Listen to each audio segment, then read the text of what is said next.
I first found out about CrossCode on a whim. It was sometime before the game was fully released. I saw it on Steam's front page under an early access promotion. It made a distinct impression on me, as it appeared to be the kind of game that I would enjoy. So then and there, I bought a copy and played through the demo, and it was quite enjoyable. But that was all I engaged with for a very long time. It was just sitting in my Steam library, finished and ready to play for years, until one day the moment just felt right to install it for real. As I continued to take in the experience, I felt like I was playing something that was made with the intention that I specifically would enjoy it. Almost like someone reverse engineered my brain to figure out the exact qualities that I like in a video game, and then they sold that information to a game developer who went on to make it.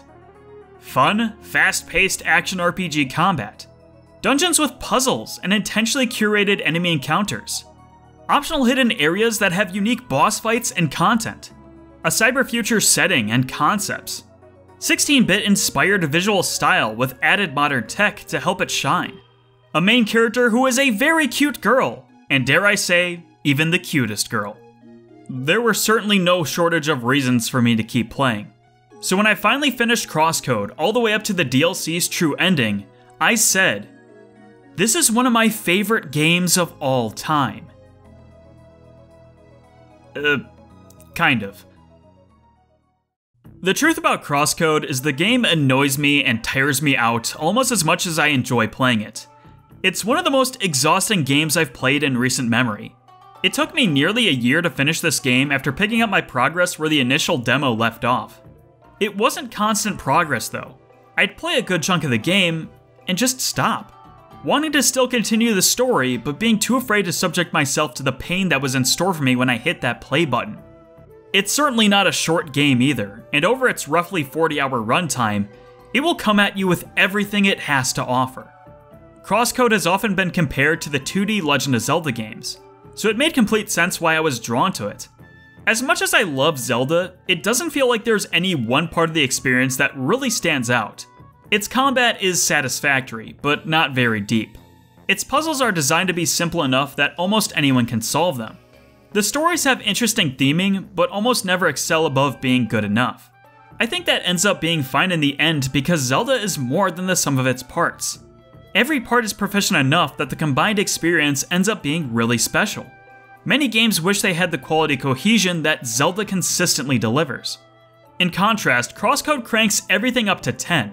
No part of the experience feels like it was compromised simply because it wasn't the main focus. CrossCode isn't just a fast-paced action game. It isn't just a complex puzzle gauntlet. It isn't just a story-based experience aiming to deliver emotional weight. Every part of the game is theoretically everything someone could hope for from a game like this. While it sounds like CrossCode would be unquestionably better in comparison to Zelda, and perhaps to someone it is, I think that CrossCode suffers from pushing itself a little too far. The combat has simple fundamentals, but the game expects you to understand its intricacies at a high level. Not only do you have to find a fighting style that works for you, enemy attack patterns will demand you to change those strategies constantly. The puzzles are both challenging and numerous. Not only do you have to figure out the solution, you need to be quick and precise enough to actually execute every step in order, from the beginning, no mistakes. And the equipment level system is just as important, if not more important than experience levels. If you want to get better equipment and ready yourself for the dungeons, you better understand all angles of the trading system, and also take into account how the skills and buffs on that equipment will now play into your strategy. Playing CrossCode is a commitment, which is actually my greatest problem with CrossCode as a game. While I celebrate games that try to force players into moving at an intended pace, the pace CrossCode demands players to reach is so high, I firmly believe the game becomes too chaotic. Without taking into account the generous assist mode, I have no shame in saying that CrossCode is one of the most difficult games I've ever played. In fact, if the game hadn't included that assist mode, then you wouldn't be watching this video now. I likely would have dropped the game, never to have finished it. I really tried my best. I made it as far as I possibly could at the normal difficulty. But I caved and I turned all those sliders all the way down for the rest of the game because I was no longer enjoying what I was experiencing. and I just wanted to get through it. Thus is the reason I couldn't be sure if I can really call CrossCode one of my favorite games ever. But does any of that really matter? CrossCode is a game that still dominates my thoughts, even with how burnt out the game left me. I thought about the characters long after I saw them. The story is genuinely fantastic and goes places I didn't expect it to explore. And most of the time, I still admired the amount of work that went into crafting that experience.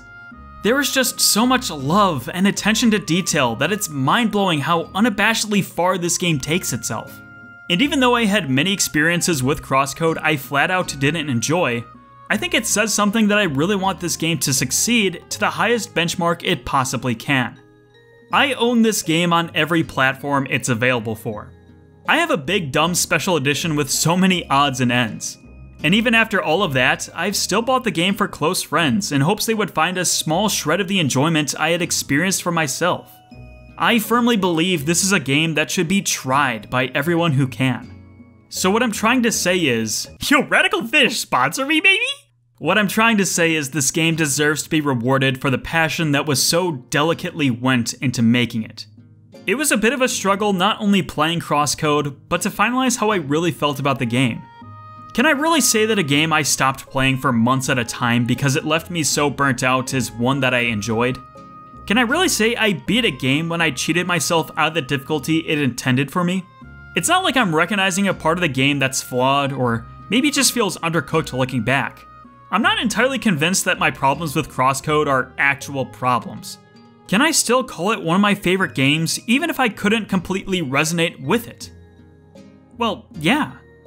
Any game can be anyone's favorite for any reason, no matter how much effort it took you to experience it. Your favorite game doesn't have to be perfect, and you don't have to be perfect at playing it, or perfect at playing it consistently. Because through thick and thin, CrossCode is one of my favorite games of all time.